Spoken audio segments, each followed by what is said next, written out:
Buenos días y gracias a los distintos medios de comunicación por su presencia en la mañana de este jueves, en la que nos hemos emplazado para hablar sobre una moción política que el Grupo Municipal Socialista ha presentado en la mañana de hoy en el Ayuntamiento de Almonte. Esta moción tiene un contenido ideológicamente muy relevante, muy trascendente, o al menos así lo entendemos nosotros.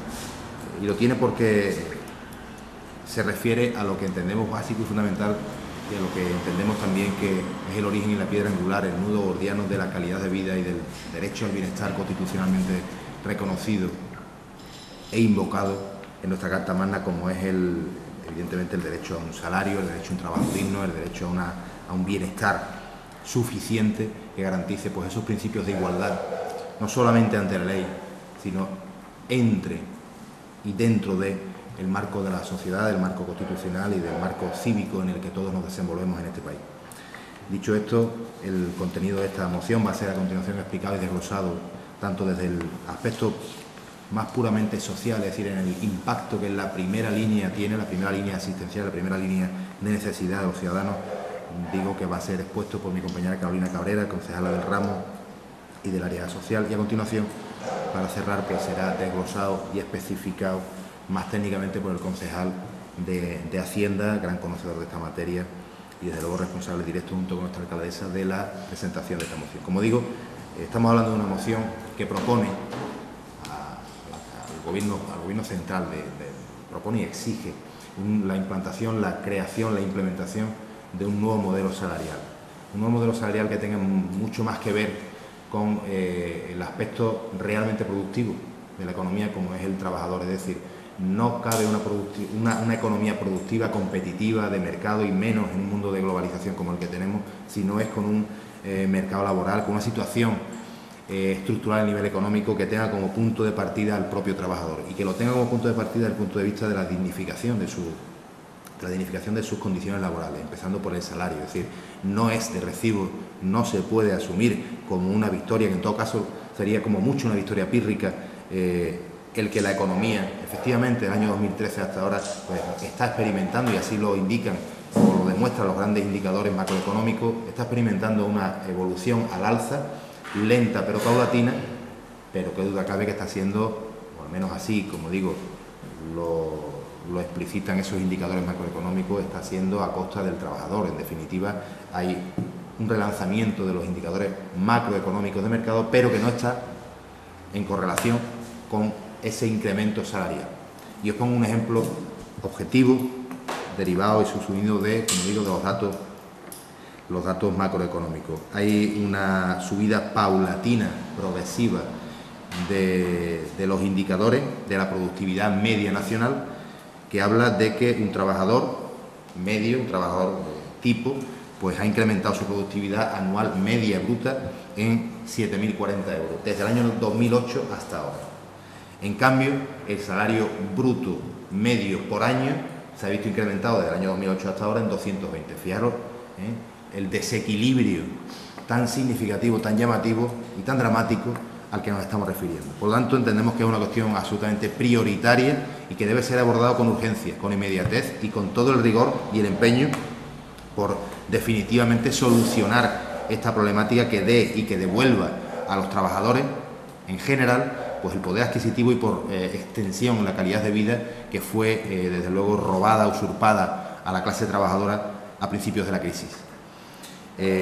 Por último, el contenido de esta moción está enfocado de manera realista y progresiva, es decir, no estamos proponiendo un cambio estructural de inmediato, no estamos aspirando ni siquiera a una subida salarial que cree una brecha a favor que sea inasumible por los gobiernos o por el gobierno central, sino todo lo contrario, estamos planificando o proponiendo una cronografía, un cronograma que permita que desde ahora hasta el año 2021, pues esa subida progresiva y paulatina de los salarios en España, pues qué duda cabe que puedan devolver, como digo, esa dignidad a la clase trabajadora que fue dramáticamente usurpada y eliminada a comienzos de la crisis.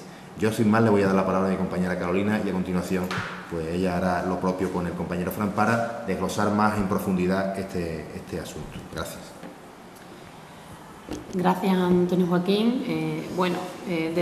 Como concejala de Servicios Sociales y teniendo en cuenta que la moción socialista pues viene a, como bien ha explicado, a cronificar en el tiempo una serie de pautas para llegar a tener un nuevo modelo salarial y con esto queremos que todos los pueblos, todos los municipios luchemos unidos para un nuevo pacto de rentas para España. Creemos que es posible y como Grupo Obrero Español pues lo que queremos es que no se quede en una moción que se presenta en un municipio, sino que luchemos para que se haga realidad. Como dato, y sabéis que atiendo a muchísima gente a lo largo de la semana, como dato os digo que la gente que trabaja temporalmente cobra un 40% menos de lo que cobraba desde el 2008 hasta el 2016, ¿vale? Entonces, esos contratos temporales no les dan ni para ahorrar durante el año, no les dan ni siquiera para sufragar los gastos más vitales, es decir, un agua, una luz, una alimentación básica y nada más. Es decir, hay dificultades para pagar hipoteca, hay dificultades para pagar la luz, hay dificultades para pagar el agua. Entonces, la dignidad de la persona, lo único que quiere es trabajar y tener un salario digno para poder sufragar esos gastos que tiene. Y a esto viene esta moción, a dar la dignidad que creemos que merece un trabajador.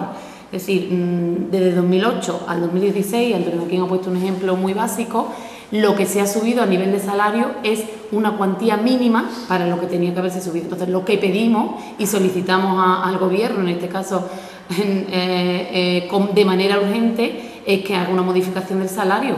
Los jóvenes son los más afectados en este aspecto. Los jóvenes ahora mismo entre 25 y 34 años han caído en su salario un 5,5%, además de tener mayores dificultades para encontrar un puesto de trabajo que sea digno y que no sea temporal. Es decir, a largo plazo nos encontramos que la mayoría de la gente o bien se encuentra con salarios que no corresponden en absoluto con su formación y que o bien están en contrato de formación o bien no se les contrata la jornada completa para así quitar el gasto. También tenemos que tener en cuenta que hay una brecha salarial injustificada entre distinción de género y no puede estar una mujer haciendo el mismo trabajo que un hombre y ganando un sueldo menor haciendo la misma labor. Estamos en el 2017 y creemos que eso también hay que hacer. Hay que paliar esa brecha salarial de género y hay que luchar para que así sea. Y esta moción viene, pues bueno, a un poco a organizar ese pacto y ese modelo que creemos que es el correcto y que es el que hay que seguir. Creemos en el trabajo digno, creemos en el salario digno y venimos a luchar nuevamente con esta moción y a intentar de la manera más loable posible y sobre todo para hacerlo realidad, que esperamos consensuar incluso con los sindicatos y que sean miembros de lucha para conseguir estos aspectos que consideramos simplemente más dignos para los ciudadanos que estamos ahora mismo trabajando. Y sin más, y entendiendo que Fran va a terminar de dar los datos, estamos en un umbral de pobreza grande. En el pueblo de Las Montes estamos cuando termina la campaña agrícola, comienza a haber ciertas anomalías en cuanto a poder llegar a fin de mes y Servicios Sociales lo nota y este tipo de mociones son las que vienen a ayudar y a solventar este tipo de brechas. Pues sin más paso la palabra a Fran Toro. Gracias, Carolina. Bueno, pues como ya han dicho mis compañeros, lo que venimos a traer con esta moción es pues un nuevo modelo salarial para el conjunto de la nación y un pacto de renta. Bien es cierto que desde que entra el gobierno el Partido Popular en el año 2011, las desigualdades salariales se han disparado. Se han disparado y os pongo unos ejemplos muy llamativos. Por ejemplo, el 40% de la población que tiene los salarios más bajos, los salarios no solo no han aumentado, sino que han disminuido. En el caso de los jóvenes, que es otro del gran colectivo que también está perjudicado por la reforma laboral y por la gestión del Partido Popular, pues los salarios en un 5,5% más bajos de lo que era en 2008. Y también estamos asistiendo, que se está generalizando, la concatenación de trabajos temporales, como antes ha explicado mi compañera Carolina. Esa concatenación de trabajos temporales hace que al final las familias pues no tengan la capacidad de ahorro que tenían en el 2008, con lo cual se pierde poder adquisitivo un poder adquisitivo que a fin de cuentas lo que redunda es en beneficio de toda la población, porque cuanto menos capacidad de ahorro tenga, menos poder de consumo tienes, por tanto menos se mueve el dinero, y con lo cual cada vez estamos en una situación más acuciada.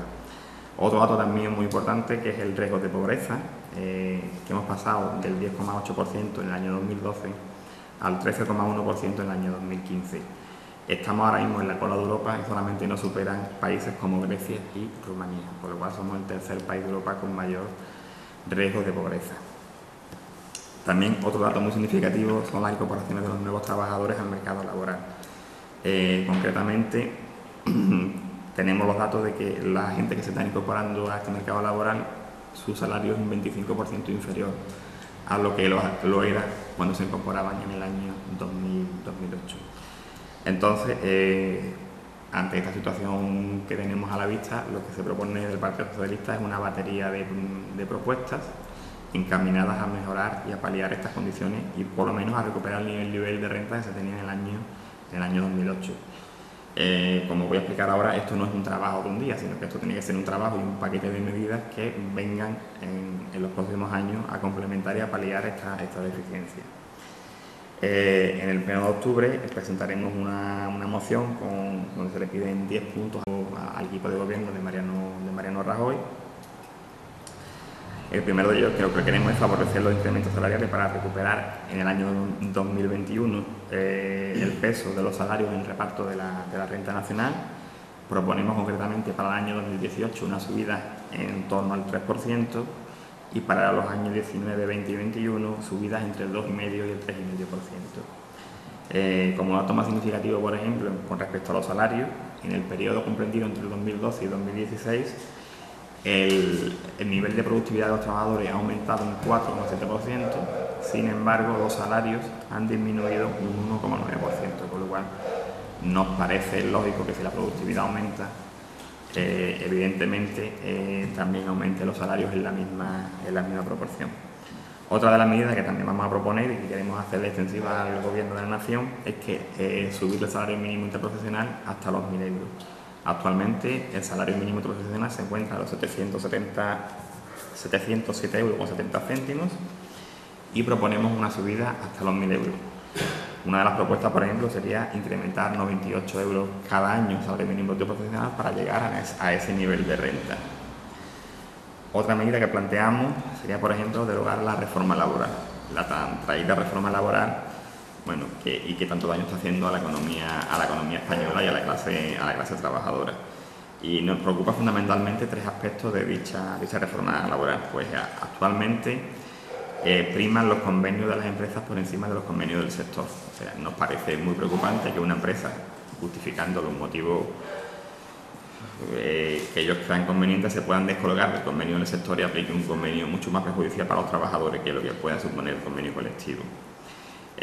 También nos preocupa con la reforma laboral que las empresas también pueden modificar unilateralmente las condiciones laborales, ¿vale? Y tampoco que no se estén aplicando los convenios colectivos. O sea, son tres puntos de la reforma laboral en los que deberíamos incidir especialmente, aparte de algunos más, pero bueno, los más llamativos son los tres que os he comentado. Otra medida que se propone es reducir el uso de los contratos temporales. Ahora mismo estamos asistiendo o estamos en una dinámica en la que la mayoría de los contratos son contratos temporales, la mayoría de ellas se concatenan en el tiempo y, como ya comentaba antes, tanto mi compañero Antonio Joaquín como mi amiga Carolina, pues al final influyen quien no da estabilidad a la familia, no se puede provocar ahorro, con lo cual ese ahorro no puede reincidir para que se reinvierta en la economía. Entonces lo que se propone es que se elimine el contrato temporal y se utilice solamente en causas especialmente justificadas, como por ejemplo una causa justificada puede ser una sustitución, por ejemplo, de maternidad, que sería el ejemplo más claro de cuando está justificado un contrato temporal. Para el resto de colectivo, bueno, porque se apliquen los contratos con carácter indefinido. En cuanto al sector público, pues lo que se propone es subir el sueldo de los funcionarios, de los trabajadores públicos, por encima de lo que vaya subiendo la inflación para recuperar el poder adquisitivo que han perdido. Si os recordáis, a los funcionarios se les redujo en su día el 5% de los salarios, sin embargo no se ha recuperado. Bueno, pues lo que se propone es que se vaya subiendo por encima hasta recuperar la capacidad adquisitiva que han perdido. También pedimos que volvamos a la jornada laboral de 35 horas en el sector público sin que haya detrimento de las retribuciones. Entendemos que de esta forma, bueno, pues habrá más posibilidad de creación de empleo, con lo cual se dinamizará un poco más la economía. Otra de las medidas que llevamos es un plan de choque contra los jóvenes, ¿vale? Lo que queremos es fomentar los contratos de relevo, sobre todo para relevo en temas de jubilaciones y bajas y demás, y fomentar los contratos en práctica. Lo que queremos simplemente que los jóvenes se puedan incorporarse al mercado laboral en las mejores condiciones y evidentemente en las mismas condiciones laborales y salariales que están el resto de sus compañeros. Otro de los proyectos que ya ha comentado también mi compañera Carolina era la elaboración de una ley de igualdad laboral que elimine sobre todo la brecha laboral entre géneros. O sea, no es de recibo que en el siglo XXI como estamos y a estas alturas, pues que por el mismo trabajo una mujer cobre menos que lo que viene cobrando un hombre. Y después hay otra cosa que también nos preocupa, que se está dando mucho la situación, que es que muchas empresas que en vez de contratar directamente a los trabajadores como laborales, lo que hace es que los contrata obligando a que se den de alta como autónomos, con lo cual se está fomentando un régimen especial, que como es el de autónomo, que está destinado para otro tipo o lo que sería el autoempleo, cuando en realidad se está haciendo una contratación laboral fraudulenta. Entonces lo que queremos es traer ese tipo de medidas, bueno, para que no se produzca este tipo de contratos y que los trabajadores que están ahora mismo, o que se llaman como falsos autónomos, ¿vale? Bueno, pues que se incorporen a las plantillas de las empresas con las mayores condiciones y garantías laborales. Esto en cuanto a nivel de la moción. Esto viene en colación a lo que venimos trabajando desde el equipo de gobierno desde que hemos llegado al Ayuntamiento de Almonte. Si os acordáis, en las últimas fechas el Ayuntamiento de Almonte ha aprobado en los plenos de junio y de julio subidas salariales para toda la plantilla. En junio se aprobó para los sectores de deporte, servicios y cultura, y en julio se equipararon el resto de trabajadores a esa plantilla. Subidas que la mayoría de los trabajadores va a suponer un incremento aproximadamente de media de 200 euros mensuales en la nómina, ¿vale? Si el reparto de la subida lo hicimos de forma inversamente proporcional a la categoría. Por ejemplo, se le ha subido el sueldo más a los que menos cobraban y menos a los que más cobraban. Eso como afecta, por ejemplo, al capítulo 1 del Ayuntamiento de Almonte, o sea, o a la masa salarial de los trabajadores. Bueno, pues vamos a pasar en los presupuestos de 2018 de una cuantía económica de 13,5 millones a 14,5 millones, con lo cual podemos decir que de media para toda la plantilla se va a incrementar aproximadamente un 8% el salario de los trabajadores para el próximo año, aparte del 1% que se ha incrementado por ley, según los presupuestos generales del Estado. Y con esto lo que traemos hoy es una continuación de lo que ya hemos aplicado en nuestra casa, y ahora lo que pedimos es que se haga extensivo al resto de funcionarios de las administraciones públicas y además al resto de trabajadores de las empresas privadas.